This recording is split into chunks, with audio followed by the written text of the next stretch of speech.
Assalamualaikum warahmatullahi wabarakatuh. Alhamdulillah alladzi bi ni'matihi tatimmu shalihah. Segala puji bagi Allah Jalla Jalaluh yang karena nikmatnya kebaikan-kebaikan menjadi sempurna, yang karena rahmatnya niat-niat baik hamba dapat terlaksana.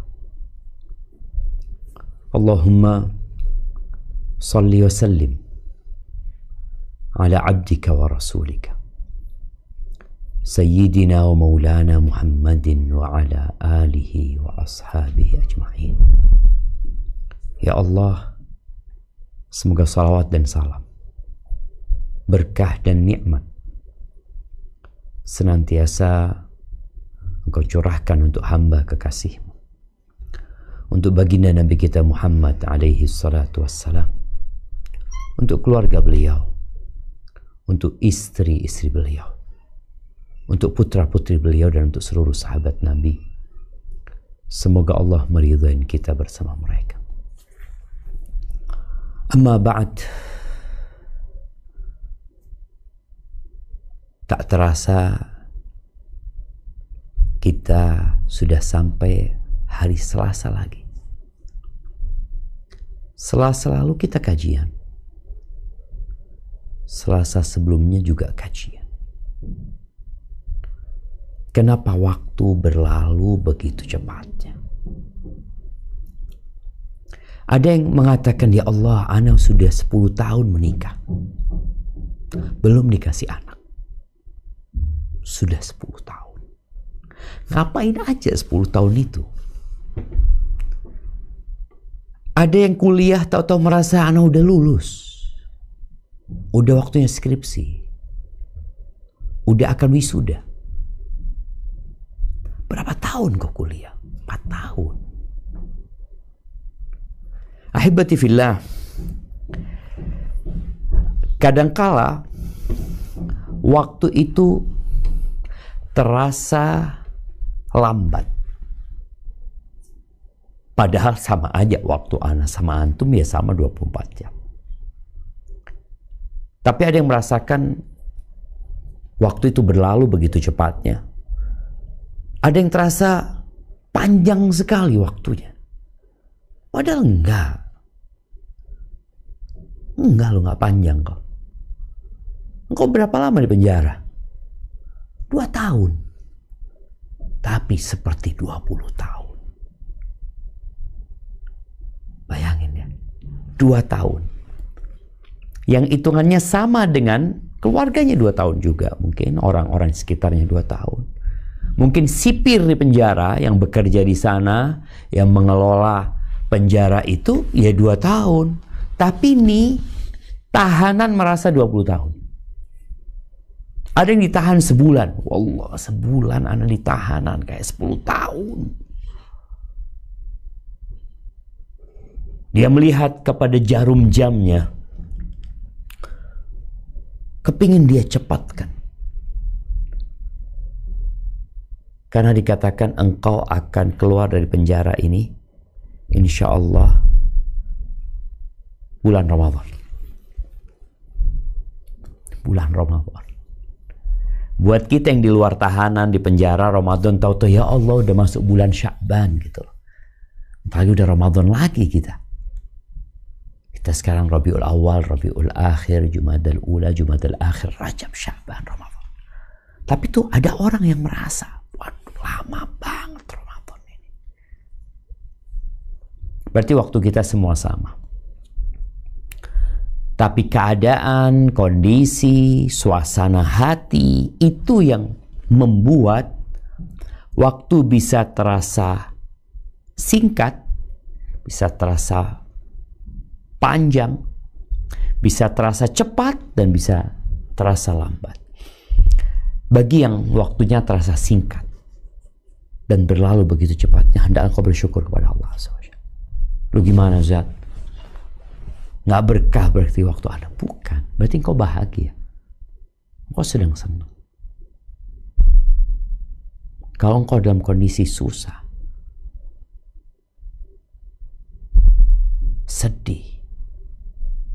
dalam petaka dan bencana, engkau akan terasa waktu itu lambat sekali.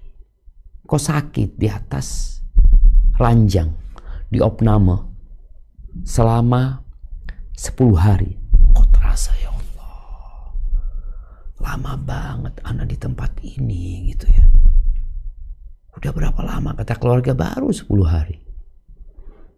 Padahal 10 hari di luar mungkin seperti sehari. Dan biasanya orang-orang yang sudah sepuh itu akan merasa waktunya begitu cepatnya.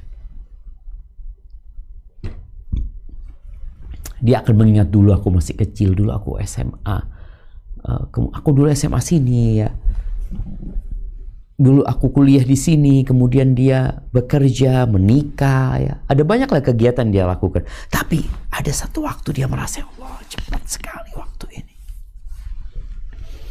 Ya, ada yang mengatakan karena otaknya sudah terbiasa dengan rutinitas pekerjaan itu. Nggak ada hal yang baru lagi. Sedangkan kalau anak-anak biasanya waktunya begitu panjang, dia menikmatin. Karena ada banyak hal baru yang dia yang dia dapatkan, yang dia pikirkan. Dia mendapatkan banyak hal, sedangkan orang-orang tua akan kalah dengan rutinitasnya. Bukan itu yang jadi pembahasan kita. Ketahuilah, dunia ini semakin tua. Dan tanda-tanda kehancurannya semakin nyata. Dia tua dan dia akan hancur. Kalau kita lihat sebuah bangunan tua yang sudah mulai retak-retak, kita melihat atapnya juga mulai ada yang jatuh. Ubinnya juga sudah pecah-pecah. Tapi dipermak. Sehingga terlihat baru. Seperti dunia kita sekarang. Bagaimana pernak-pernik dunia, perhiasan dunia ini menjadikan sebagian orang tertipu. Dia lihat, Allah, tambah zen dunia sekarang ya. Ada banyak sarana hiburan yang membuat orang semakin pendek umurnya, merasa semakin singkat hidupnya. Nah, Rasul sallallahu alaihi wasallam bersabda, "A'mar ummati baina 60 ila 70." Baina 60 ila 70. Umur umatku itu ya antara 60 sampai ke 70. Wa aqalluhum man yajuzu dzalika. Dan sedikit yang melewatin umur 70. Sedikit. Jadi orang tuh ketika umurnya sudah di atas 50, dia mulai berpikir, nggak lama lagi loh aku hidup. Kalau sampai kita ngeliat ada orang umur 60 tahun ya, 65, 67, ada yang lebih dari itu. Kita ini yang masih ya sekarang umur 50 tahun, belum tentu nyampe ke sana. Yang muda-muda yang umurnya 20, 23, 25 belum tentu sampai ke yang sekarang sedang berumur 70 tahun. Apalagi kondisi dunia berubah.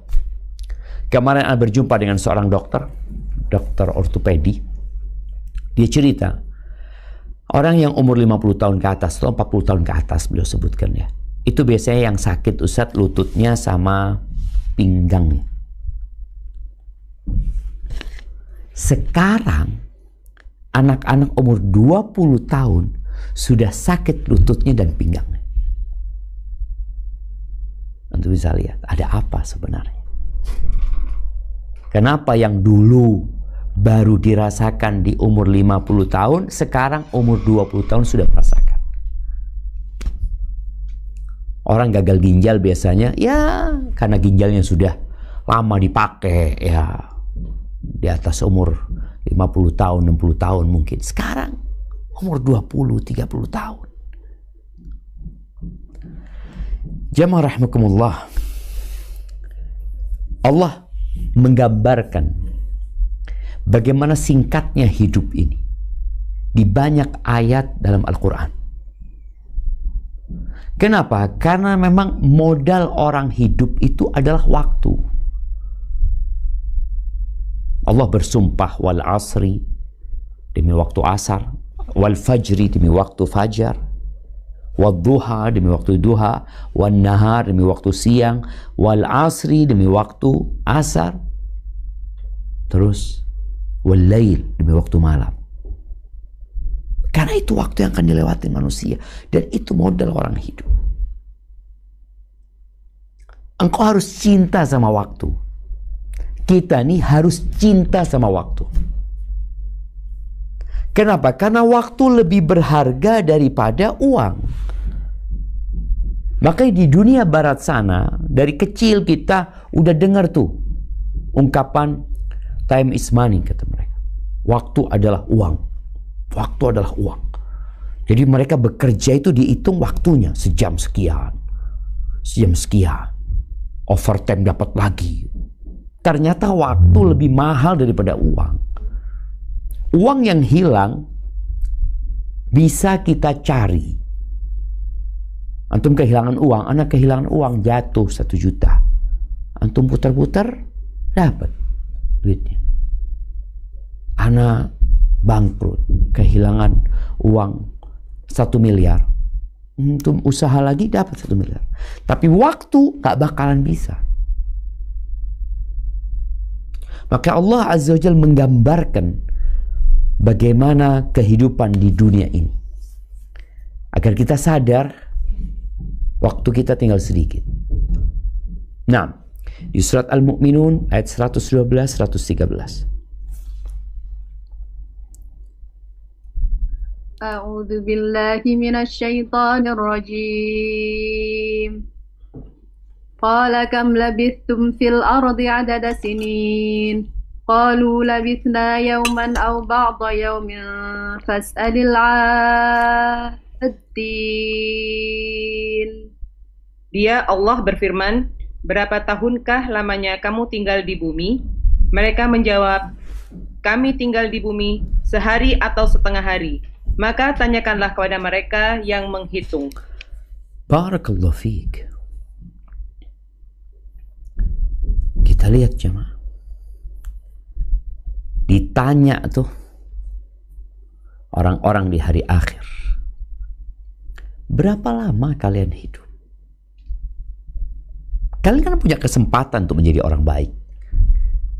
Kalian kan punya potensi juga, punya fasilitas untuk menjadi orang sukses, untuk berada di surga Allah Azza wa Jalla, untuk meraih segala keabadian. Jadi waktu kita cuma sebentar bisa ditukar dengan waktu yang abadi. Kalau waktu berapa? 70 tahun. Oke, 70 tahun dikasih sama Allah 1000 tahun umpamanya. Orang mau nggak? Mau lah. Oke, 70 tahun kita kasih ganti 70.000 tahun. 70.000 tahun, iya. Dalam kondisi sehat engkau. Dalam kondisi engkau memiliki segalanya, bisa menikmati segalanya. Tidak seperti orang yang umur 70 tahun yang udah sakit-sakitan, enggak. 70.000 tahun. Mau enggak? Waktumu ini ditukar. Engkau punya 70 tahun, ditukar 70.000 tahun. Siapa yang enggak mau?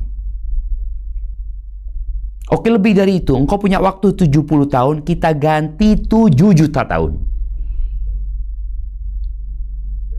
Tak kebayang, kata jemaah. Hidup 7 juta tahun dalam kenikmatan. Dan ternyata bukan 7 juta tahun. Kekal dan abadi selama-lamanya. Maka bagaimana sekarang kita menumbuhkan kecintaan kepada waktu. Ana cinta sama waktu ini.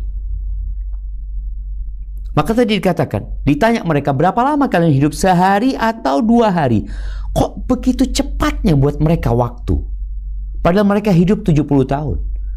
Bahkan mungkin ada di antara mereka yang hidupnya ratusan tahun.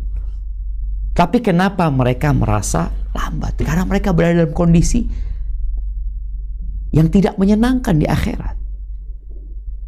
Jangan sebentar, memang hanya sebentar.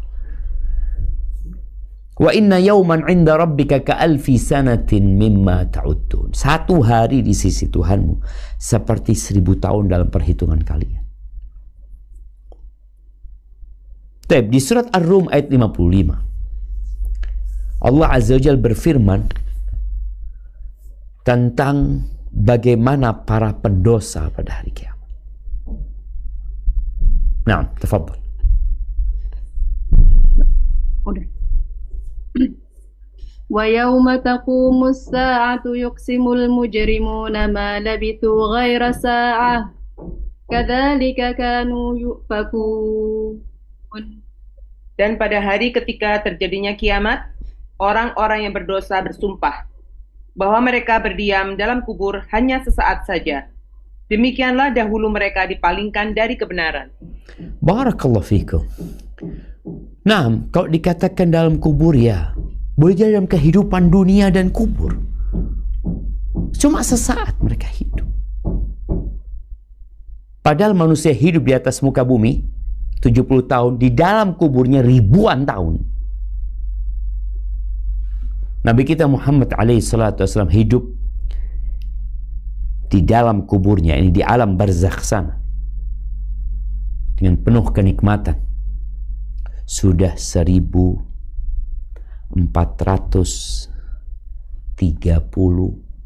tahun.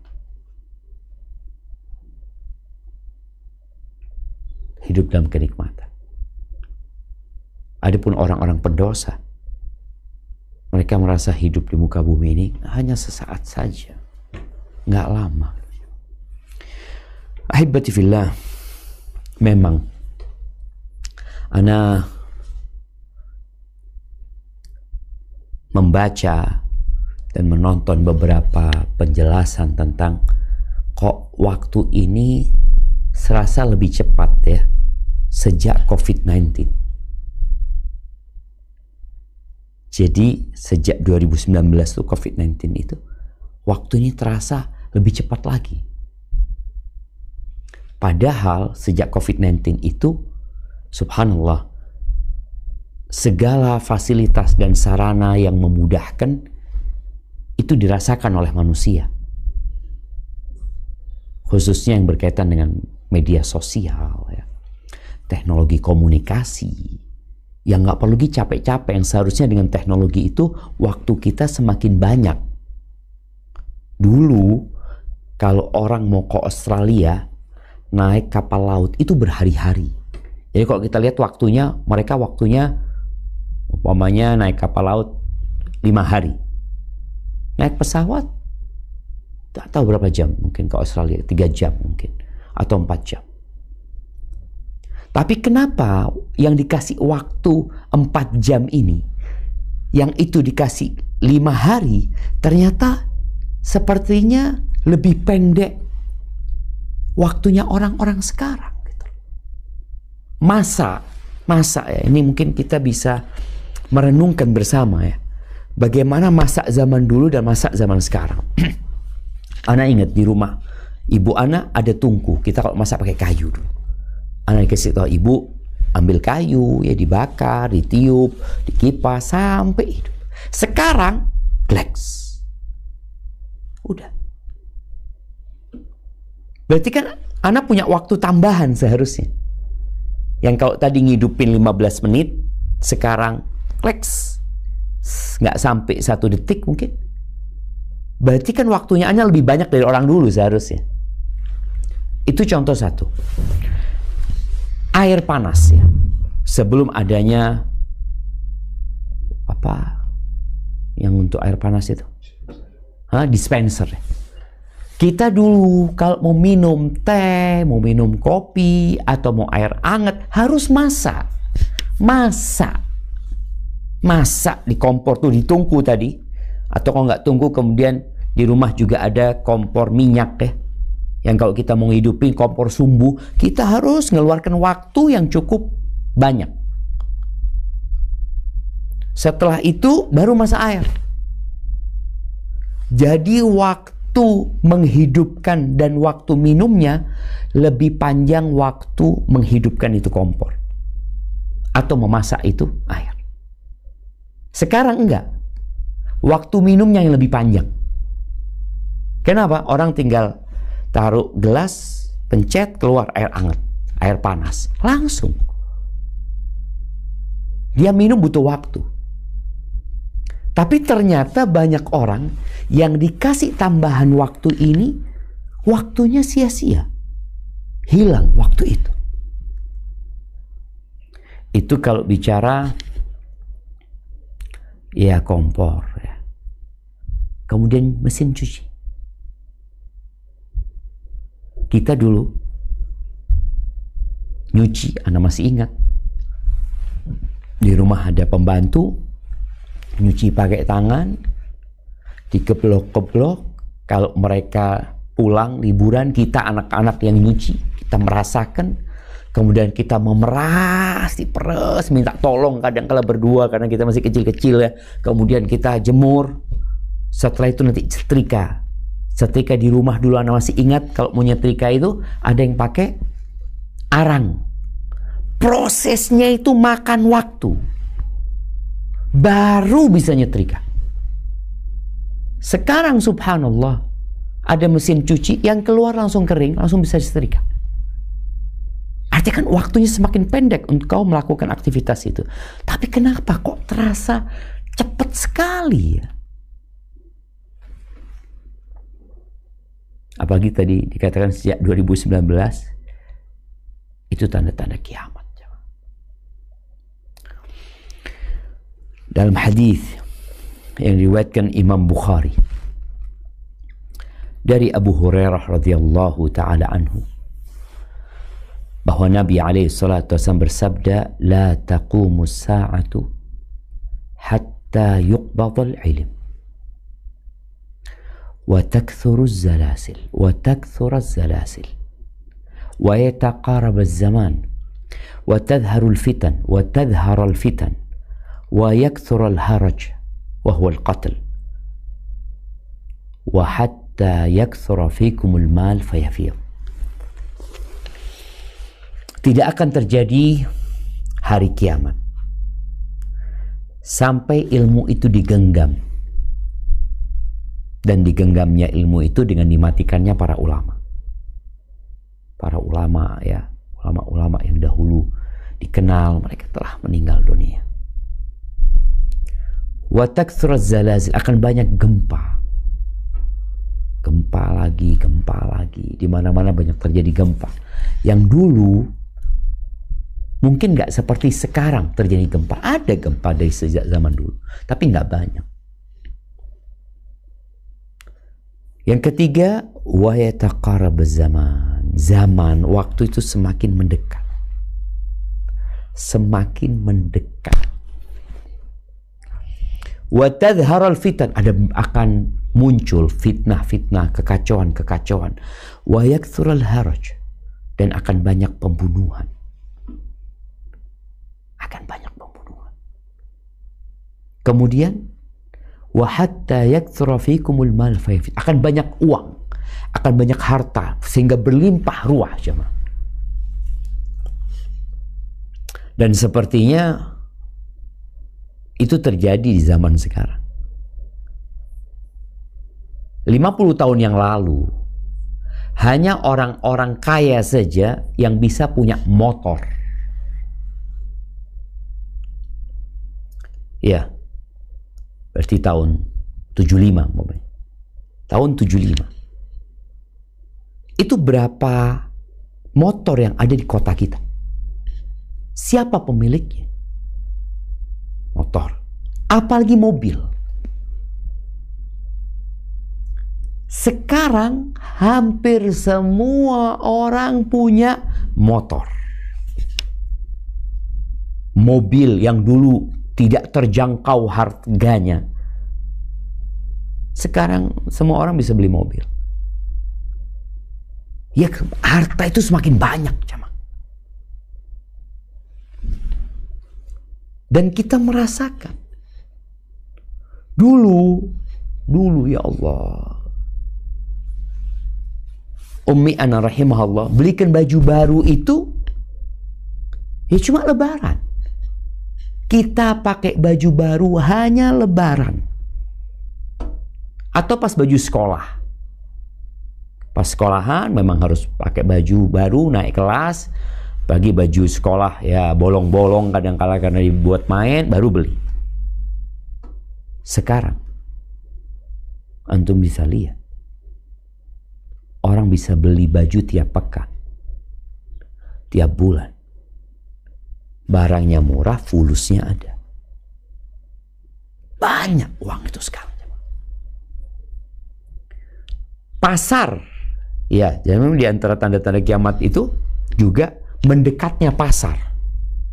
Kenapa mendekatnya pasar? Karena ada uang, ada konsumen, ya, mereka pegang duit. Maka pasar ini yang dulu di zaman kita dulu pasar itu ya ada namanya pasar Senen. Ya hanya hari Senin ramenya di situ. Pindah dari sana. Jadi penjualnya itu kadang-kala itu aja. Nanti pindah ke pasar Rebo. Ada di Jakarta. Ada pasar Minggu. Subhanallah. Sekarang di mana-mana pasar. Bahkan di handphone kita ada pasar. Ini bicara teknologi. Seharusnya engkau punya waktu yang lebih banyak lagi untuk berbuat dan beramal. Engkau dulu kalau mau belanja harus berangkat ke pasar. Dulu naik beca. Perjalanan cukup akan waktu.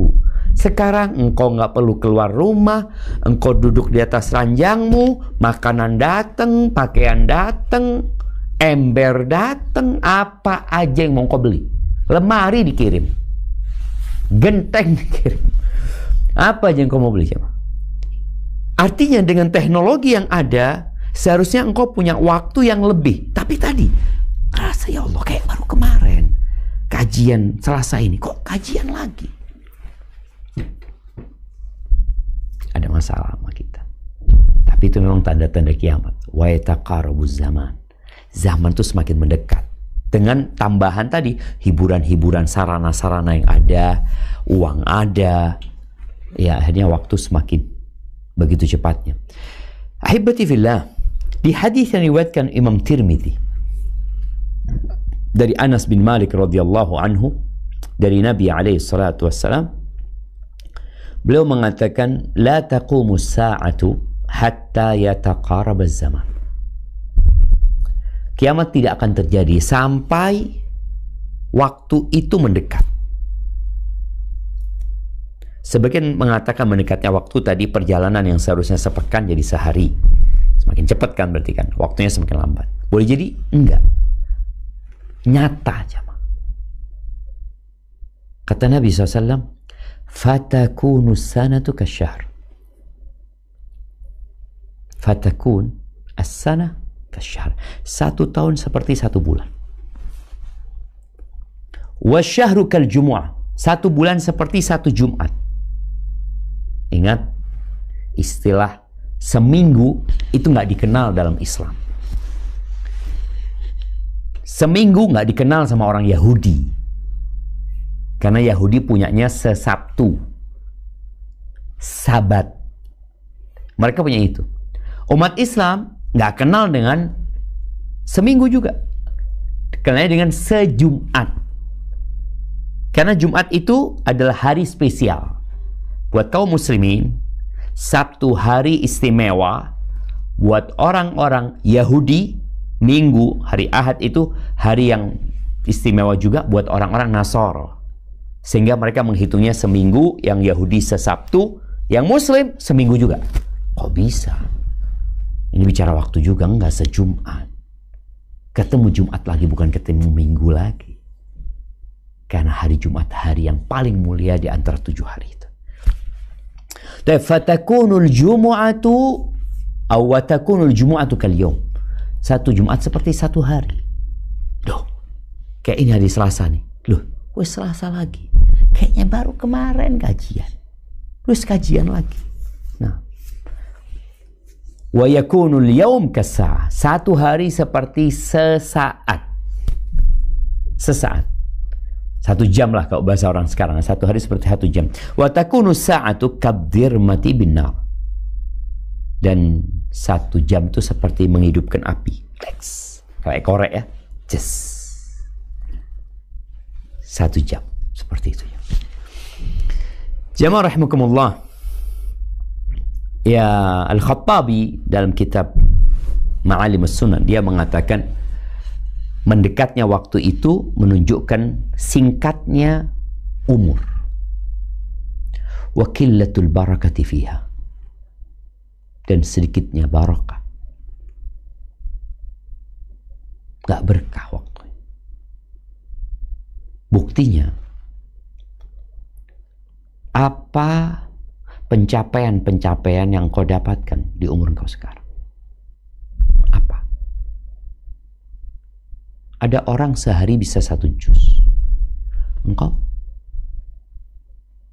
Ada orang yang sudah hafal juz amma. Engkau belum juga? Belum, Ustaz. Ngapain aja engkau? Kita lihat tadi. Waktu ini kurang berkahnya secara umum. Dan nanti kepada personal-personal itu akan berdampak. Waktunya memang udah pendek, singkat. Salah satu sebabnya mungkin tadi ada banyaknya pernak-pernik dunia ini, aksesoris dunia ini yang menyebabkan akhirnya waktu itu memang tadi jadi pendek sekali. Kemudian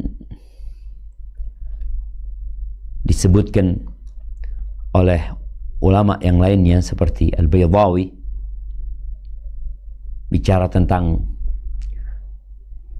setahun seperti sebulan, makna annahu tadhhab barakatuz zaman, maknanya berkahnya waktu itu pergi. Fala yata'atta lirajul fi sanatin ma kana yata'atta lahu fi syahr. Orang tuh nggak bisa menuntaskan kerjaan dalam setahun yang dulu sebulan bisa dituntaskan. Padahal fasilitasnya begitu memadai sebenarnya, tapi nggak selesai. Makanya kalau kita melihat ulama-ulama terdahulu mengarang kitab berjilid-jilid, itu ditulis tangan. Nggak ada ceritanya kopas, nggak ada. Nggak ada ceritanya perintah dengan lisan kemudian nulis, ini nggak ada. Tapi lihat, ada masa di mana pekerjaan yang dulu sebulan selesai, setahun nggak selesai. Atau kata beliau, "Au yakthur ishtighalun nas wa ihtimamuhum bima yudhishum minan nawazil." Atau karena kesibukan manusia dengan perkara-perkara yang baru-baru ini, sehingga mereka lupa dengan waktu. Dengan waktu itu. Sehingga mereka tidak tahu gimana sih waktu kok bisa habis ya. Kok bisa hilang? Karena dia dalam kondisi yang sedang bergembira mungkin. Ahibati fillah. Ada orang yang minta tambahan waktu. Karena apa? Karena tugasnya belum selesai. Skripsi yang seharusnya sudah selesai di semester 7 atau maksimal semester 8 nggak selesai. Dia minta tambahan waktu nulis skripsi. Akhirnya ambil 1 semester juga nggak selesai. Minta tambahan waktu lagi. Jadi 10 semester. Jadi 11, jadi 12, sampai ada yang 14 semester. Kenapa orang lain kok bisa? Apakah karena engkau bodoh? Enggak juga. Apalagi sekarang berapa banyak saran yang bisa memudahkan buat engkau. Ada masalah sama kita. Ada yang proyeknya nggak selesai-selesai. Kita lihat proyek mangkrak. Loh, kenapa nggak selesai? Kata butuh waktu tambahan. Tapi menjadi masalah pemilik proyeknya mati. Waktunya sudah habis. Makanya dikatakan modal orang hidup itu adalah waktu. Dan orang yang ingin hidup abadi, cintailah waktu. engkau akan hidup abadi. Bukan di sini. Nah, di sini semua bakal mati. Tapi kan ada imbalan nanti. Al-jaza'u min jinsil amal. Balasan itu sesuai dengan jenis amalan yang kau lakukan. Taib. Allah berfirman di surat Al-Munafiqun ayat 10 dan 11 tentang orang-orang yang minta tambahan waktu ketika waktunya habis. Nah, coba kita baca. وأنفقوا مما رزقناكم من قبل أن يأتي أحدكم الموت فيقول رب لولا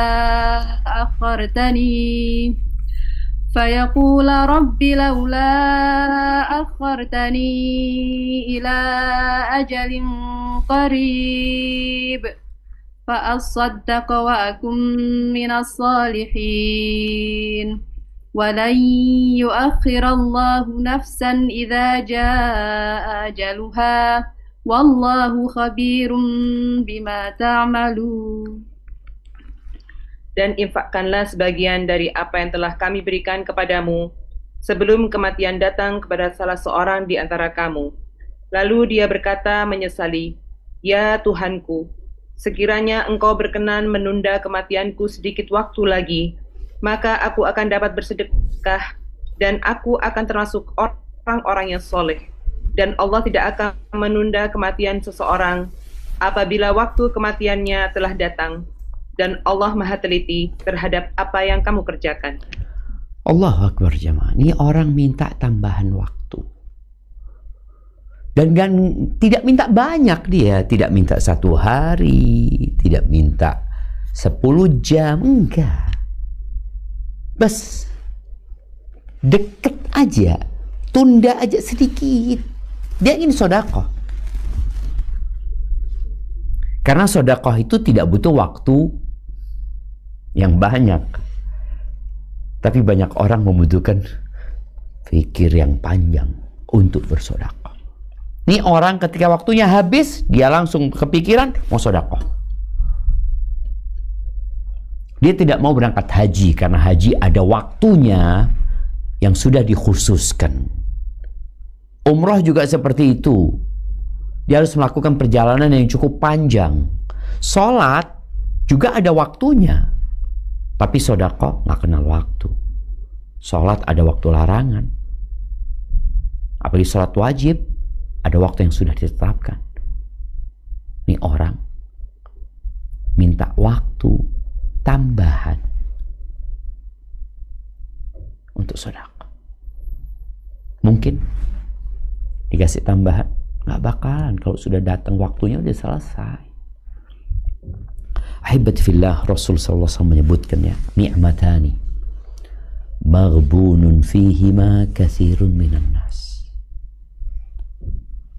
Ada 2 nikmat yang banyak manusia tertipu di dalamnya. Tertipu, dia tidak merasa itu nikmat. Tertipu karena dia tidak memanfaatkan itu nikmat sebagaimana seharusnya. Enggak. Apa 2 nikmat itu? As-sihat wal faragh. Nikmat sehat dan waktu luang. Allah kasih sehat sama engkau, dipakai buat apa?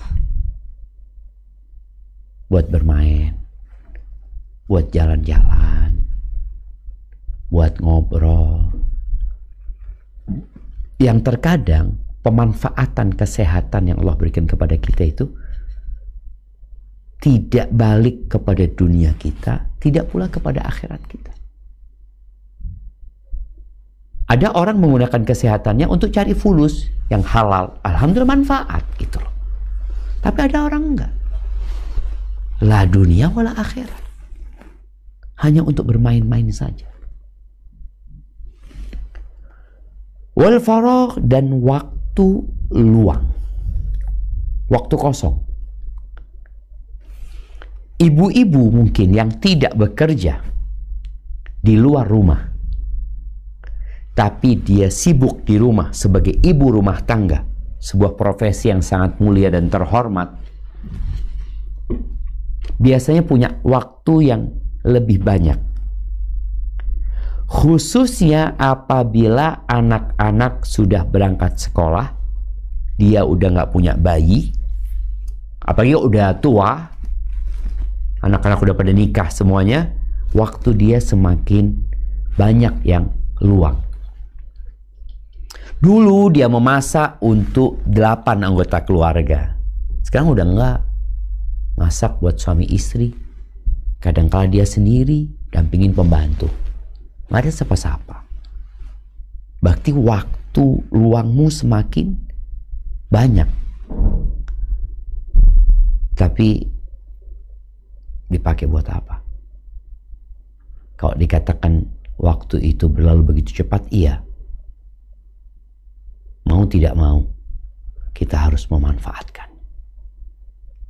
Allah Azza wa Jalla berfirman di surat Al-Furqan ayat 62, mengingatkan nikmat waktu ini. Apa kata Allah?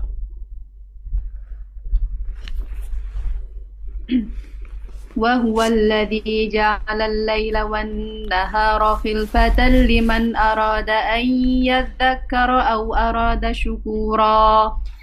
Dan dia pula yang menjadikan malam dan siang silih berganti bagi orang yang ingin mengambil pelajaran atau yang ingin bersyukur. Allahu Akbar. Itu Allah kasih waktu sama kita. Malam. Tahu-tahu udah pagi. Kasih kesempatan sama Allah. Tahu-tahu kita melihat bulan purnama. Ya. Subhanallah. Allah mengingatkan kita. Jadi orang dulu mengetahui waktu dari mana? Dari rembulan. Oh, ini awal bulan. Oh, ini pertengahan bulan. Ini akhir bulan. Itu waktu dalam sebulan. Rembulan menjadi patokan mereka. Di saat habis sholat Isya, manusia-manusia di zaman dulu itu, pada waktu belum ditemukan listrik, ya. Ini tadi yang menyebabkan waktu kita semakin gak berkah. Begitu cepatnya berlalu. Tak terasa. Itu salah satu sebabnya ya listrik juga. Makanya kalau padam listrik umpamanya, listrik padam, kemudian HP nggak bisa hidup, televisi nggak bisa hidup, komunikasi dengan siapapun tidak bisa, kita akan merasakan malam yang panjang. Kita tuh bangun, ya Allah, jam berapa ini? Baru jam 2, kok udah seger ya? Tapi sekarang jam 2 masih melean, nggak tahu sedang ngapain. Maka hibati fillah, Allah jadikan malam dan siang itu pelajaran buat kita agar kita menghargai waktu. Sebagaimana malam yang gelap itu akan pergi dan siang yang terang itu akan diusir, akan ditutupi dengan kegelapan malam, kita pun akan pergi. Namun kita masih nunggu waktu. Kapan kita akan pergi? Ahibati fillah, Rasulullah SAW bersabda dalam hadis riwayatkan Hakim dan Baihaqi. Beliau mengatakan, "Igtanim khamsan qabla khamsin." Manfaatkan 5 perkara sebelum datang 5 perkara. 5 sebelum datang yang 5. 5 yang awal ini boleh jadi kita sedang berada di dalamnya. Dan 5 yang kedua ini belum datang. Tapi boleh jadi sebagian kita udah kedatangan 5 ini juga. Yang pertama kata Nabi SAW, syababaka qabla harmi. Masa mudamu sebelum tuamu. Masa muda sebelum masa tua. Karena memang kualitas waktunya beda. Disebabkan kualitas fisik dari orang yang hidup di masa muda dan di masa tua. Kita lihat anak-anak muda itu aktif, memiliki energi yang tidak dimiliki oleh orang tua. Seharusnya dia manfaatkan masa muda itu baik untuk dunia atau akhirat. Karena kita hidup di dunia. Kalau untuk di dunia, bagaimana engkau berpikir bisa bekerja yang halal sehingga nanti di masa tua ya engkau nggak terlalu capek gitu loh. Sampai anak ingat ucapan ayah anak, hafizahullah ta'ala, menukil dari kakeknya, dari abahnya, kakek anak. ada orang tua, sudah tua renta, dia naik sepeda waktu itu jualan kopi atau apa ya. Abah ngomong sama anaknya, kakek ngomong sama abah, Riza, kalau mau capek sekarang, waktu kau masih muda, kalau mau capek.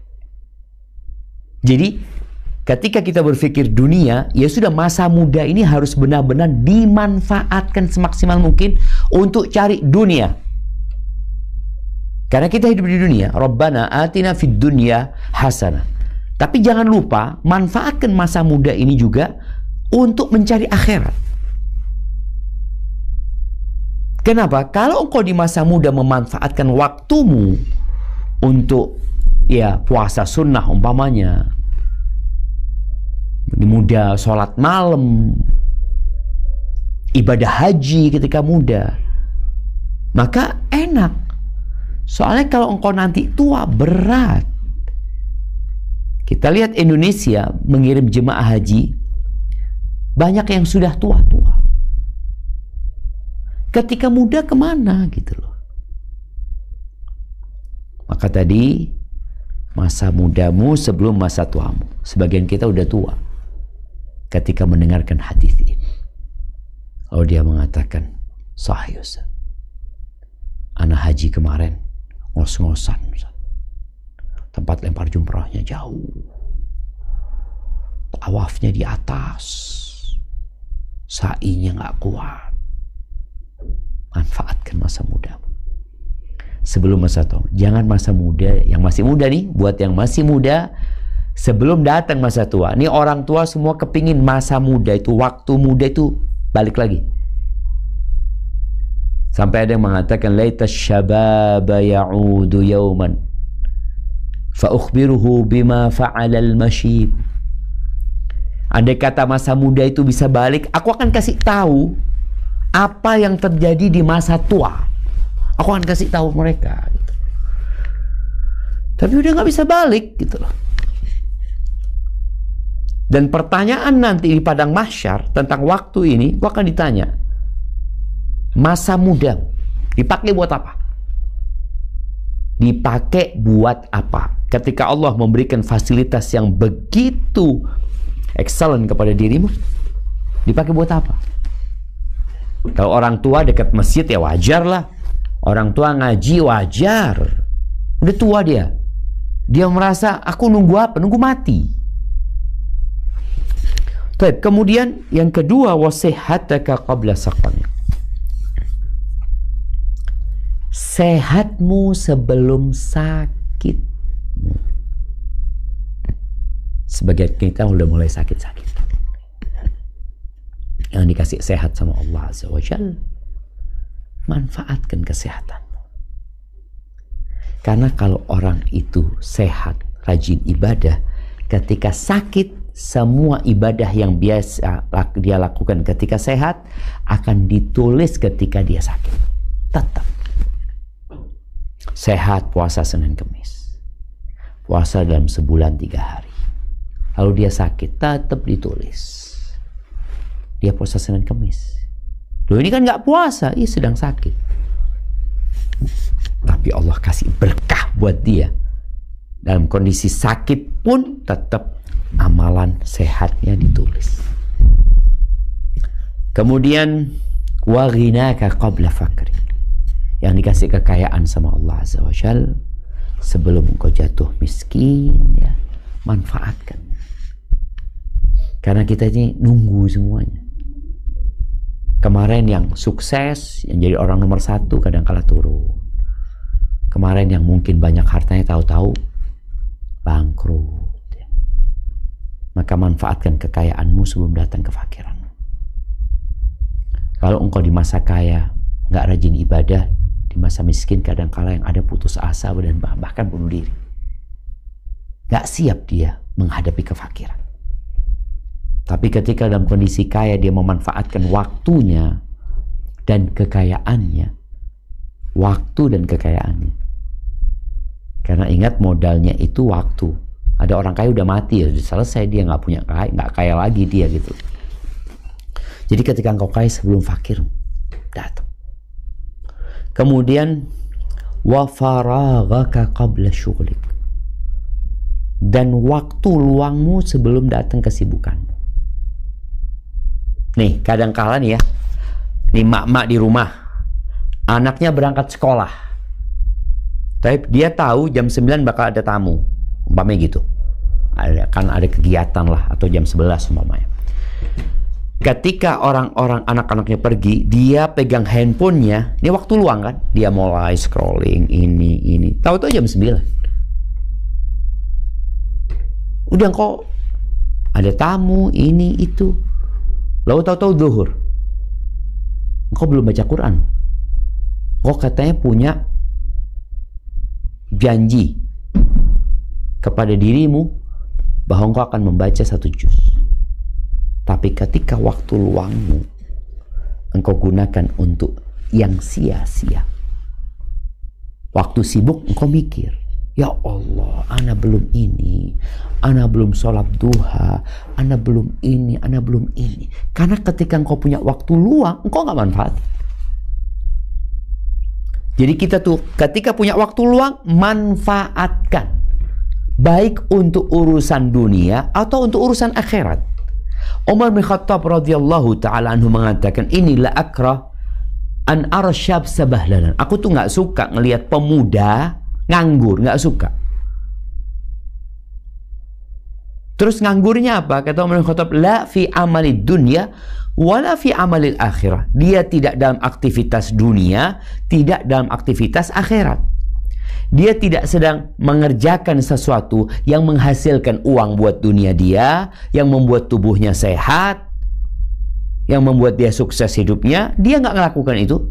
Tidak pula sibuk dengan akhiratnya. Amalan-amalan ketaatan tidak.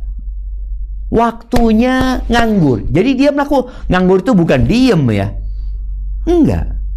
Artinya dia pengangguran, tidak mengerjakan pekerjaan dunia, tidak mengerjakan pekerjaan akhirat. Artinya kalau ada orang di PHK, Ana di PHK Ustaz memang. Tapi alhamdulillah Ana sekarang bisa 3 hari hatam Al-Quran sejak di PHK. Ketika Ana kerja, sebulan sekali belum tentu hatam Ustaz. Ini bicara nikmat waktu luang tadi. Oh berarti antum nggak nganggur? Oh enggak. Nganggur itu ketika dia melakukan aktivitas yang tidak menghasilkan buat dunia dia dan tidak menghasilkan buat akhirat dia. Sia-sia. Itu pengangguran. Cuma kan bahasanya sekarang ketika dikatakan, oh fulan nganggur. Nganggur itu artinya dia nggak punya pekerjaan dunia saja. Loh iya, udah nggak punya pekerjaan dunia, akhirat nggak ada juga. Terus waktunya buat apa dia ketika dia diproses melamar pekerjaan dan mencari pekerjaan? Ngapain? Sibuk dengan HP-nya, nonton film. Jadi perkara-perkara yang tidak menghasilkan buat dompet dia. Dan tidak pula buat hatinya. Itu pengangguran. Maka dikatakan waktu luangmu sebelum datang waktu sibukmu. Kok kalau sudah sibuk udah nggak bisa lagi gitu loh. Makanya orang yang libur, ketika liburan, dikatakan waktu liburan itu waktu yang sangat cepat dirasakan oleh mereka yang liburan. Tapi menunggu liburnya itu waktu yang panjang. Karena dia menunggu. Padahal dia menunggu sesuatu yang menyenangkan. Tapi kok menunggu sesuatu yang menakutkan, terasa cepat buat dia. Ya Allah, udah hari ini, gimana nantinya? Ketika dia nunggu liburan, dia mau liburan umpamanya. Kalau di Jember ini mau liburan ke Batu ya. Anak-anak kan, kapan Mbak? Kata dia, insya Allah hari Ahad kita berangkat. Atau hari Sabtu. Tanya lagi, Mbak, ini kapan kita berangkat? Loh, kan udah ngomong hari Sabtu. Tapi terasa lambat. Jamaah. Karena kau menunggu sesuatu yang menyenangkan sebenarnya. Sehingga terasa lambat. Ketika engkau sudah berada di liburan itu, terasa cepat. Maka tolong, waktu luangmu sebelum kesibukanmu datang. Kemudian yang terakhir, hayata qabla mautik. Ya, hidupmu sebelum matimu. Yang masih hidup, manfaatkan waktumu. Dulu ada ulama-ulama ya, Zaid bin Salamah kalau nggak salah. Kalau dikatakan kepada dia, besok kau mati, dikatakan dia nggak bisa nambah amalan sedikit pun. Tidak bisa menambah amalan sedikit pun. Nggak ada yang berubah dari gaya hidupnya. Kalau dikatakan kepada dia, besok kamu mati, ya sudah. Kenapa? Karena dia punya waktu sudah tertata, rapi dalam ketaatan kepada Allah Azza wa Jalla. Waktu berbakti sama orang tua ada, waktu makan ya tetap dia waktunya makan, waktu istirahat ya dia waktunya istirahat, nanti waktunya pokoknya full 24 jam waktu dia sudah tertata rapi dengan amal soleh. Nggak bisa dia nambah amalan. Beda dengan sebagian kita ketika dikatakan engkau, kata dokter divonis, mungkin umurmu tinggal 6 bulan lagi. Apa yang akan terjadi? Kita akan merubah gaya hidup kita. Oh ini nggak manfaat, tinggalin. Oh ini nggak manfaat, tinggalin. Aku nggak akan ini. Kita akan mulai merancang ulang kegiatan kita. Ini menunjukkan bahwasanya memang kita selama ini tidak memanfaatkan hidup kita untuk hal-hal yang positif dan kebaikan. Ada banyak yang hilang waktunya gitu. Jadi kalau kita bicara punya ember kita bocor. Maka sekarang ini kajian ini dalam rangka menambal ember bocor itu. Supaya waktu kita ya benar-benar bisa dimanfaatkan. Hasan al-Basri mengatakan, "Ya ibn Adam, innama anta ayyam, fa idza dhahaba yawmun dhahaba ba'duka." Wahai anak Adam, engkau hanya serpihan hari. Kumpulan hari ya. Kumpulan hari. Kalau kita bicara ini tisu ya, anak-anak pegang tisu. Anak bukan sedang mengiklankan tisu ini. Tapi engkau itu seperti ini mungkin. Kalau ini kumpulan hari, satu hari, udah habis. 2, 3, 4, ngurangin nanti sampai habis. Engkau hanya itu. Ketika habis satu hari, habis sebagian dari dirimu.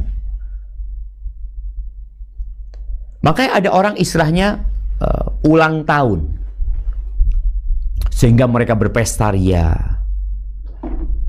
Orang yang bertambah umurnya sejak dia lahir, sebenarnya berkurang umurnya untuk kematian dia. Umpamanya umur orang ini 60 tahun. Dia tahun pertama, kedua umur 10 tahun. Kan kata orang nambah umurnya. Umur berapa sekarang? 13, Masya Allah. Padahal kalau dihitung mundur, berkurang umur dia. Dia ini 60 tahun, berarti tinggal 47 tahun. Yang sekarang umur 57 tahun. Engkau waktunya tinggal 3 tahun. Engkau mau merayakan. Engkau mendekati kematian. Dengan bertambahnya umur, engkau bertambah dekat kepada kematian. Kalau tadi bicara tisu, engkau semakin sedikit isinya. Maka seharusnya engkau bersedih. Tapi ya juga bersyukur masih dikasih hidup sama Allah. Manfaatkan hidupmu sebelum mati. Al-Imam Ibnul Qayyim rahimahullahu ta'ala mengatakan bahwa idha'atul waqt asyaddu minal maut.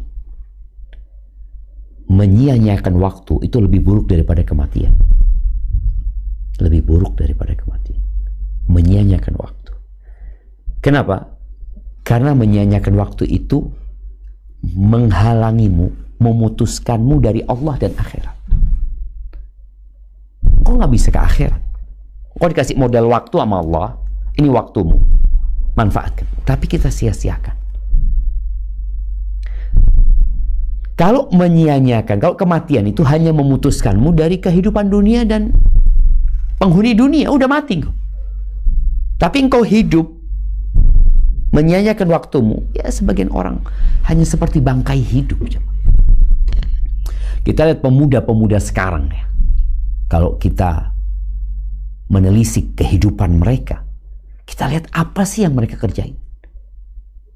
Masa muda itu. Kuliah mereka, nah. Sekarang perusahaan-perusahaan besar sudah nggak percaya dengan, atau banyak yang tidak percaya dengan ijazah. Mereka butuh sertifikat skill. Yang inginkan skill anak muda. Tapi ketika anak muda hidup dengan sarana, prasarana teknologi yang memudahkan hidup dia, ternyata dia tidak memanfaatkan hal itu. Itu sia-sia. Agar waktu berkah, apa yang harus kita lakukan? Keluar dari zona nyaman. Nah, keluar dari zona nyaman. Sebagian kita sudah terkungkung, terbelenggu dengan rutinitas dia. Maka kenapa dikatakan orang yang sudah sepuh itu waktunya kok kayak begitu cepat ya gitu. Udah malam gitu ya, seperti itu. Oh, udah pagi, udah siang ya, udah sore gitu. Karena biasanya dia hidup dalam rutinitas itu. Engkau harus membuat gebrakan baru. Tambah kegiatanmu. Contoh, aku mau menghafal Al-Quran. Tambahan kegiatan. Aku sudah sepuh ya. Oh, aku akan menghatamkan Al-Quran. Aneh kalau ngelihat ya, orang-orang sepuh, ada kawan cerita, ibunya itu umur 93 tahun. Tapi Ustaz, baca Quran tidak pakai kacamata Ustaz. Kerjanya baca Quran, menghafal Quran, berzikir. Jadi dia menambah kegiatan. Soalnya tadi kalau hanya baca Quran saja kan rutinitas. Tapi ketika ditambah menghafal, itu membutuhkan effort lebih. Ada hal baru yang kau lakukan ya. Dan ya kegiatan-kegiatan lainnya perlu dilakukan. Yang penting kegiatan itu bermanfaat. Dan berusaha untuk nih yang emak-emak ikut kajian ini, dia mencatat.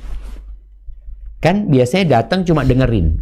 Kalau boleh anak tanya nih, berapa persen yang nyatat ketika kajian ini? Melbourne. Nah, 30% Ustaz. berapa? 30%. Yang 70% ngapain? 50% Ustadz, Kuala Lumpur. Kuala Lumpur 50%. Tapi yang lainnya? Jiping Ustaz, Jiping. Mana? Jiping. Ngaji kuping. Iya. Ya zaman tadi. Supaya waktumu berkah, engkau harus melakukan tindakan yang baru. Yang biasanya jiping tadi, ngaji kuping aja, enggak. Pokoknya mulai besok aku akan nulis. Nulis saja. Engkau akan lihat berkah waktumu. Nulis, ya Allah, ternyata ada yang aku hasilkan. Ada pencapaian yang kau bisa lakukan. Boleh jadi engkau nggak nyampaikan kepada siapa-siapa.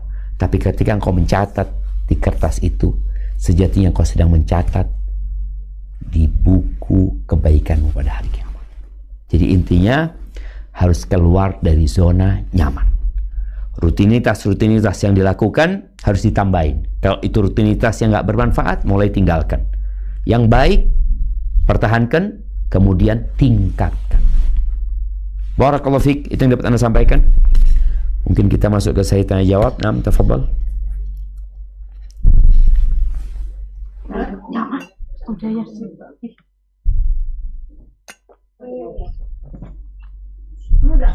Assalamualaikum warahmatullahi wabarakatuh. Waalaikumsalam warahmatullahi wabarakatuh. Naam, tafadhali. Ini di luar tema Ustadz hari ini. Siap. Ustadz, apabila kita mengetahui ada seperti pemerintahan atau orang atasan di atasnya kita gitu ya Ustadz, mereka ketahuan sudah jelas korupsi misalnya Ustadz. Kemudian si yang korupsi ini bagi-bagi zakat atau bersedekah atau berbagi ke orang-orang yang di bawah-bawahnya tadi. Kita yang tahu ini Ustadz, boleh menerima atau bagaimana Ustadz? Tunggu, Afan. Kita nerima apa? Menerima dari yang si korupsi tadi. Misalnya bantuan atau sedekah atau zakat. Sedangkan kita tahu jelas bahwa orang itu koruptor gitu misalnya Ustaz. Tahu bukan prasangka. Nah, Kalau keduanya gimana Ustaz? oh iya, siap. Barakallahu fikum. Ya, barakallahu fiik. Jazakumullah. Iya, jamaah berkaitan dengan harta ya. Ketika kita mendapatkan bantuan dari seorang yang uang yang dia berikan kepada kita adalah hasil curian, maka nggak boleh kita terima. Atau rampasan, dia merampas motor, dia hadiahkan kepada kita. Kenapa? Karena barang ini milik orang lain, nggak akan pernah menjadi milik dia. Barang itu tidak akan pernah menjadi milik dia. Berbeda dengan orang yang usahanya haram. Dia jual beli khamr. Ketika transaksinya memang nggak benar ya, nggak sah dikatakan, tapi transaksi itu ridho dengan ridho. Artinya dia ambil itu uang, kemudian orang itu dikasih khamr, bawa pulang. Jadi uang ini dimiliki sama dia. Tapi uang ini uang haram. Namun uang ini ketika dia belanjakan, bisa dibelanjakan dan orang yang menerima nggak apa-apa. Orang yang menerimanya nggak apa-apa. Begitu pula tadi kalau mau dikasih hadiah atau dikasih bantuan, walaupun buat orang itu tetap haram ya. Buat kita, kalau kita butuh, fadl, nggak butuh lebih baik jangan. Ini karena berkaitan dengan, kalau yang pertama nggak boleh terima sama sekali, karena uang itu bukan uang dia. Barang itu bukan barang dia. Kalau yang ini, barangnya barang dia, umpamanya. Jadi kita boleh. Walaupun sebagian ulama berpendapat ya tetap nggak boleh. Cuma perubahan akad, perubahan transaksi itu merubah hukum sebenarnya. Tadi kan dia memang dapat, orang riba kerja di bank, dia riba. Kan dia dapat gaji, dapat uang di sana, riba yang dia bawa, yang dia ambil itu kemudian dia belanjakan atau dia berikan kepada orang. Kalau yang bicara tadi koruptor, kalau dia memang ngambil uangnya negara, ngambil barangnya negara, maka barang itu nggak akan pernah jadi milik dia, tetap milik negara, tetap milik perusahaan. Ada orang ambil pulpen di perusahaan, ambil 5, kemudian dia bagi-bagiin, maka barang ini tetap milik perusahaan, kita harus balikin.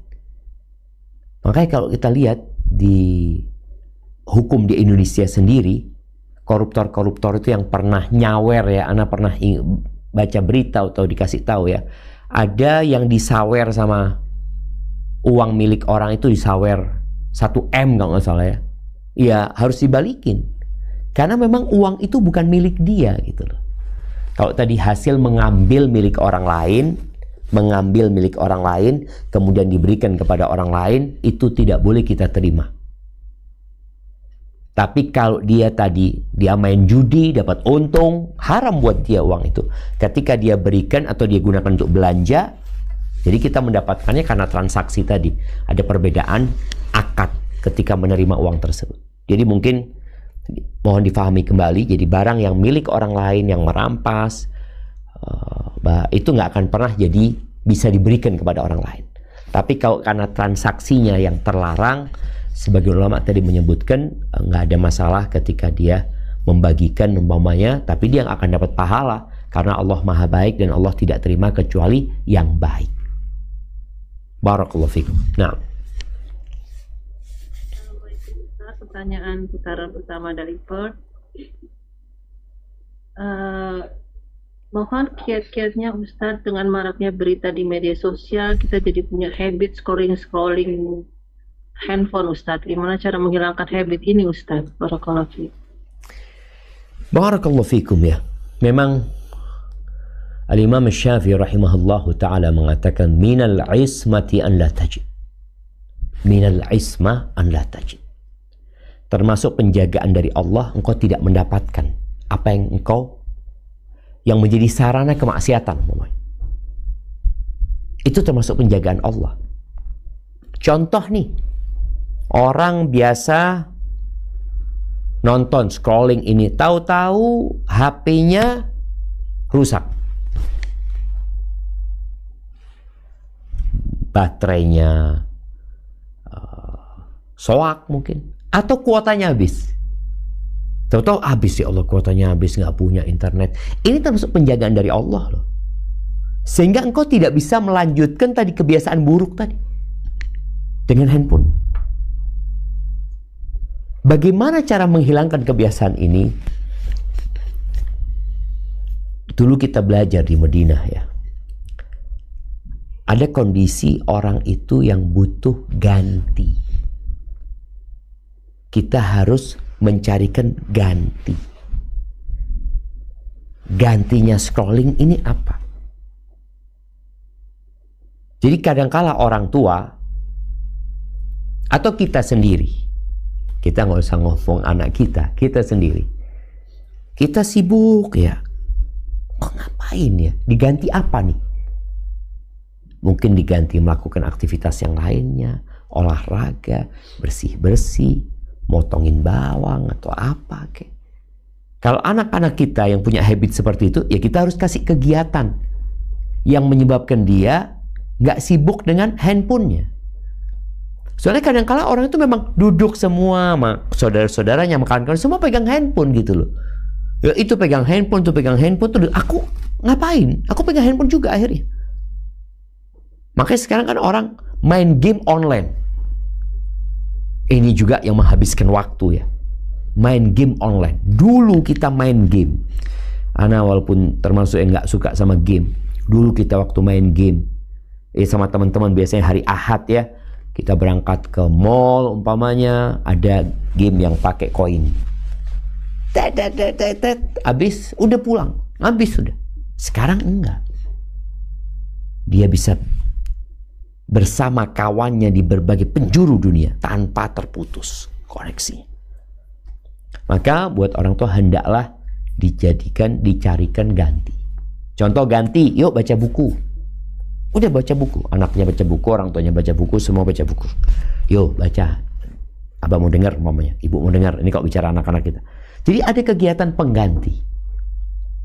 Ya keluar diajak keluar, handphone ditaruh. Karena jelas handphone ini termasuk yang menghabiskan waktu kita tanpa manfaat dunia, tanpa manfaat akhirat. Artinya fulus kita nggak dapat, yang ada keluar fulus. Capek iya, stres iya. Jadi untuk dunia nggak dapat apa-apa, bahkan yang ada bahaya dan mudarat. Untuk akhirat apalagi. Jadi perlu namanya pengganti. Maka orang tua pintar-pintarlah kita mencari pengganti permainan di rumah ya. Yang dengan itu insya Allah anak-anak akan berubah kebiasaan mereka insya Allah. Hadza wallahu a'lam bishawab. Barakallahu fiik Ustadz, ini titipan pertanyaan dari Sydney. Di Australia ini saya rasakan waktu sangat cepat, lain waktu ketika saya berada di Indonesia. Karena di sini semuanya dikerjakan sendiri. Apakah itu pertanda waktu kita tidak berkah, Ustadz? Bagaimana solusinya? Tapi untuk melakukan ibadah, kita lebih istiqomah di Australia daripada di Indonesia. Jazakallah khair. Masya Allah, barakallah fiik. Jadi kalau bicara apakah waktu kita berkah atau tidak, maka yang perlu jadi pertimbangan hasil pencapaian yang dilakukan. Taib, engkau sekarang tadi ngerjakan itu sendiri, selesai, alhamdulillah. Ibadah bisa istiqomah. Dulu di Indonesia mungkin ada pembantu, ada orang lain yang ngerjain. Tapi engkau juga tidak mendapatkan hasil yang maksimal. Quran dulu juga nggak baca. Jadi sekarang kalau bicara waktu kita berkah atau tidak, kalau terasa begitu cepatnya, anak bersih-bersih tahu-tahu udah zuhur, anak lakuin ini tahu-tahu sudah ini. Tapi tadi engkau bisa mengerjakan sesuatu di waktu yang sama, mungkin kau nggak bisa melakukan dulu. Itu berarti waktumu berkah. Dan di antara yang menyebabkan waktu kita berkah ya, waktu kita berkah itu tadi kita bisa menghasilkan banyak hal, di waktu yang pendek. Bagaimana supaya waktu kita ini berkah sehingga kita bisa melakukan kegiatan-kegiatan itu bisa cepat umpamanya. Karena waktu kita pendek, nanti anak kalau terlalu lama akhirnya yang ini nggak ke handle umpamanya. Maka kita perlu berpikir bagaimana membuat waktu kita jadi lebih berkah lagi. Yang pertama, sebelum tidur engkau baca subhanallah 33 kali, alhamdulillah 33 kali, Allahu Akbar 34 kali. Itu lebih baik dari pembantu. Jadi kamu mengatakan tadi, sekarang semua kerjakan sendiri, itu lebih baik dari pembantu.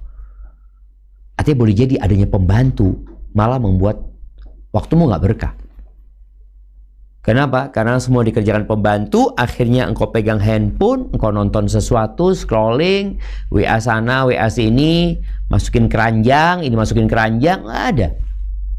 Nggak ada kegiatan dunia yang engkau bisa kerjakan juga.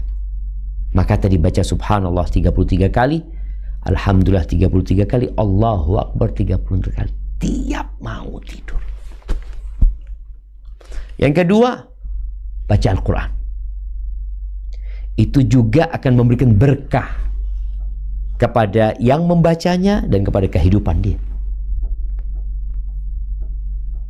Yang ketiga, silaturahim tetap dijaga. Karena jangan sampai dengan kesibukan ini itu, aduh nggak bisa ini, nggak bisa ini. Tetap dijaga. Di situ ada berkah. Dipanjangkan umurnya, diluaskan rezeki. Hadza wallahu a'lam bissawab. Nah. Ya, barakallahu fikum Ustaz. Pertanyaan dari Brisbane. Nah. Pertanyaan titipan dari Brisbane. Apa yang harus kita lakukan jika antara umat diadu domba? Jazakumullahu khairan. Barakallahu fikum ahibbati fillah. Ada kondisi-kondisi fitnah di mana kekacauan terjadi. Boleh tadi disebutkan diadu domba, terjadi keributan di antara umat. Pernah datang seorang sahabat kepada Nabi SAW mengatakan, "Man najah ya Rasulullah? Man najah? Apa jalan keselamatan?" Tadi ketika terjadi fitnah, keributan, Nabi SAW mengatakan, "Amsik alaika lisanak." Diam. Jaga lisan. Yang kedua, walzam baitak. Engkau jangan kemana-mana, tetap di rumahmu. Nggak perlu ngikutin ini itu, di rumah. Sekarang di rumah tapi jiwanya di luar rumah. Dulu orang di rumah ya di rumah. Sekarang kan orang di rumah, dia bisa pegang handphone, dia bisa menonton, melihat, mengikuti semua yang terjadi. Berarti dia nggak di rumah, dia sedang di luar rumah. Nabi SAW mengatakan, engkau di rumahmu, jangan kemana-mana. Jadi manfaatkan rumahmu untuk kegiatan ibadah, apa hal yang bermanfaat. Yang ketiga, wabki ala khati'atika, tangisi dosa-dosamu. Jadi terkadang sikap yang paling bijak untuk kita di saat terjadi fitnah adalah kita memperbaiki diri kita. Ingat ya, ketika kita naik pesawat, kemudian ada kondisi emergensi, lalu masker-masker oksigen berjatuhan, siapa yang pertama harus pakai? Kalau engkau bersama anakmu, engkau bersama orang tuamu, ternyata engkau harus pakai buat dirimu sendiri. Dan itu wasiat Nabi SAW ketika ditanya apa keselamatan itu. Berarti kita kalau mau nyelamatin orang, kita harus fokus selamat dulu. Selamat dengan jaga lisan, selamat dengan di rumah, jangan sibuk kemana-mana. Kemudian yang ketiga, tangisin dosa-dosa. Dan doakan ya, doakan umat ya. Kita juga kalau bisa watawasau bil haq watawasau bis sabr. Namun dalam kondisi fitnah itu kadang-kala kita nyampaikan kebenaran dianggap salah karena tidak kondusif. Maka ada kondisi berdiam itu lebih baik. Berdiam lisannya, berdiam di rumah, dan menangisi dosa-dosa kita. Hadza wallahu a'lam bissawab.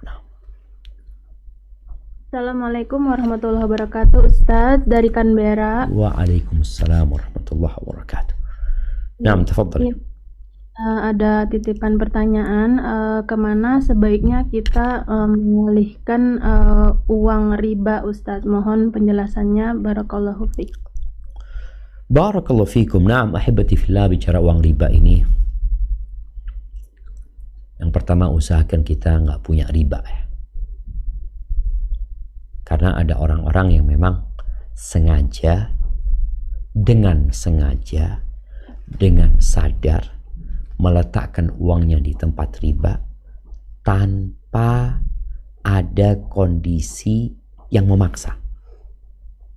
Sengaja. Artinya kondisi yang memaksa itu nggak bisa, Ustaz. Memang harus taruh di situ. Bukan ana mau. Ana nggak mau sebenarnya. Tapi ada orang enggak, ana bisa taruh, belikan emas, ana taruh uang di rumah, jadi ana nggak punya tabungan di bank. Yang ada di bank hanya uang untuk bekerja. Di bank konvensional, kadang-kadang sekarang ada bank syariat, alhamdulillah ya. Kadang-kadang dituntut karena ada transaksi aja. Jadi bukan uang yang mengendap di sana. Karena uang yang mengendap inilah yang akan ada bunganya. Uang yang berputar, gimana mau ada bunga? Orang habis terus uangnya itu. Apalagi makanya orang-orang yang punya fulus lumayan besar di rekening, itu akan didatangin oleh bank untuk dideposit. Supaya bank bisa memanfaatkan uang itu. Maka hati-hati. Untuk riba ini, jangan kita bermudah-mudahan. Dan jangan menyepelekan. Yamhaqullahu riba. Allah menghancurkan pelan-pelan riba itu. Tapi bagaimana sekarang kalau kita punya bunga? Dalam kondisi terpaksa, ini kita dapat bunga. Di mana disalurkan? Mungkin ada dua pendapat para ulama. Yang satu mengatakan disalurkan untuk umum, ya, untuk maslahat umum, untuk jalan, untuk toilet, untuk hal-hal yang seperti itu. Sebenarnya mengatakan enggak. Berikan kepada orang yang tidak mampu. Nggak ada masalah. Karena tadi, ingat pertanyaan berkaitan dengan uang korupsi. Ini uang riba. Beda dengan uang korupsi tadi yang harus dibalikin. Uang ini riba, nggak dibalikin, sudah. Terus, ya kita nggak boleh, haram buat kita tentunya. Sedangkan buat orang lain, halal buat dia. Sebagaimana kalau kita bangun toilet halal, bangun jalan halal, kita berikan juga kepada orang-orang miskin. Ingat, bukan dengan niat bersedekah, tapi niat berlepas diri dari dosa. Engkau seakan-akan punya bara api di tanganmu yang akan membakar dirimu nih. Maka bagaimana bisa jadi penerang di rumahnya fulan? Bisa buat masak sama dia. Tapi kalau di tanganku, aku terbakar. Jadi memang ada dua pendapat tadi, yang mengatakan untuk maslahat umum, yang kedua mengatakan enggak. Untuk orang nggak mampu pun boleh, tapi ingat dalam semua itu niatnya bukan untuk bersedekah. Kenapa? Karena innallaha thayyibun la yaqbalu illa thayyiban. Allah itu maha baik dan Allah tidak menerima kecuali yang baik. Tapi niat kita adalah berlepas diri dari bara api tadi. Hadza wallahu a'lam bissawab. Nah. Assalamualaikum Ustadz dari KL. Waalaikumsalam warahmatullahi wabarakatuh. Nah, jika seorang anak yang sudah dewasa, sudah kuliah, sudah tidak sanggup lagi di asrama karena aktivitas yang sangat padat di asrama dan biaya yang sangat besar juga, sehingga menjadi beban bagi si anak karena ekonomi keluarga yang sedang tidak baik, sehingga anak terganggu kuliahnya, konsentrasinya. Anak minta kos karena lebih irit, tapi orang tuanya terus memaksa tetap di asrama tanpa mendengar keluhan si anak. Si anak merasa malu karena sering tertunggak biaya asrama. Bagaimana baiknya Ustadz? Masya Allah. Naam, barakallahu fikum. Ya, hibbati fillah. Ya. Perlu orang tua sama anak ini lebih dekat lagi. Jadi kalau dikatakan sekarang masalahnya di orang tua, bukan di anak kan. Orang tua yang tidak mau. Anaknya menawarkan solusi, yang solusi ini insya Allah berkaitan dengan biaya. Ini pandangan sang anak. Insya Allah dengan kos biayanya akan lebih murah. Tapi orang tua punya pandangan lain. Dia khawatir kalau anaknya di kos-kosan akan terpengaruh dengan lingkungan umpamanya yang tidak baik. Ada yang dikhawatirkan orang tua. Sehingga buat orang tua tertunggaknya bayar asrama lebih mudah buat dia daripada nggak nunggak tapi anaknya jadi buruk. Itu yang dikhawatirkan oleh orang tua. Maka sang anak ini sepertinya perlu menyampaikan, menepis kekhawatiran orang tua. Dengan cara tadi menyampaikan, enggak, aku insya Allah kos-kosannya ini kos-kosan yang seperti apa, dengan anak-anak yang soleh, dengan anak-anak yang baik, yang mereka rajin ke masjid umpamanya. Ada yang perlu dia jelaskan ke orang tuanya.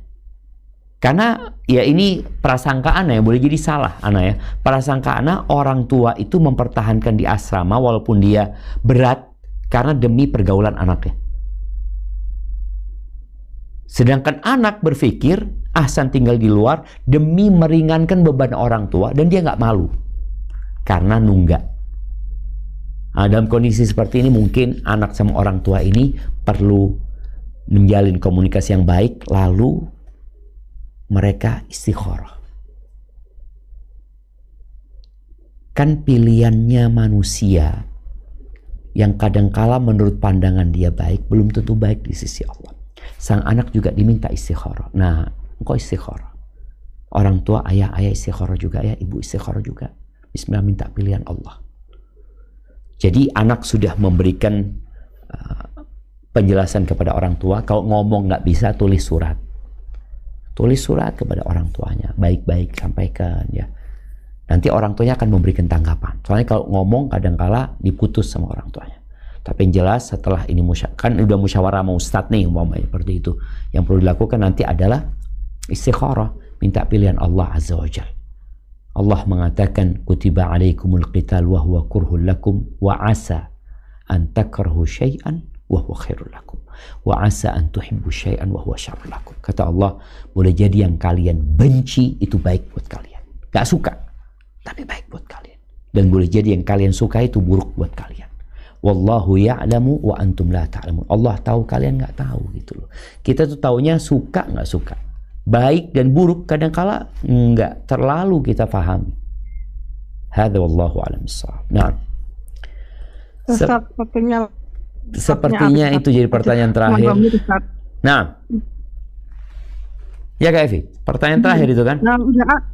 Tadi terakhir Ustaz ya. Siap. Jamaah rahimakumullah ya. Berdoalah memohon kepada Allah agar dikasih berkah. Di mana? Berkah di keluarga kita, berkah di waktu kita, berkah di anak-anak kita, di harta kita. Karena berkah itu kalau turun di rumah, maka rumah akan penuh sakinah, mawaddah dan rahmah. Berkah itu kalau turun di harta, maka harta itu akan berkembang, tumbuh, bermanfaat dan bisa dipertahankan. Dan berkah itu kalau turun ke anak-anak kita, anak-anak jadi anak-anak yang berbakti kepada orang tuanya ya, bermanfaat untuk nusa dan bangsanya. Dan berkah kalau turun di waktu, maka kita akan dapat memanfaatkan waktu sebaik-baiknya. Maka berdoalah memohon kepada Allah Azza wa Jalla, hilangkan segala penghalang yang menyebabkan waktu kita nggak berkah, carikan pengganti. Dan kadangkala tidak adanya sesuatu yang membuat kita terlena, itu adalah nikmat dari Allah dan penjagaan darinya. Sampai berjumpa kembali, semoga senantiasa dalam lindungan ilahi. Subhanakallahumma wa bihamdika asyhadu an la ilaha illa anta astaghfiruka wa atubu ilaik. Wassalamualaikum warahmatullahi wabarakatuh. Alhamdulillahirrabbilalamin. Kita semua telah mendengarkan kajian atau tausiah dari Ustadz Syafiq Ridza Basalamah. Semoga Allah senantiasa memberikan kita pemahaman tentang agama, ilmu agama. Semoga kehidupan kita bisa terarah dan kita harus hati-hati dalam memilih ustadz yang insya Allah Ustadz Syafiq Ridza Basalamah adalah ustadz yang sesuai dengan sunnah. Barakallahu fiik. Terima kasih teman-teman yang sudah menonton. Wassalamualaikum warahmatullahi wabarakatuh.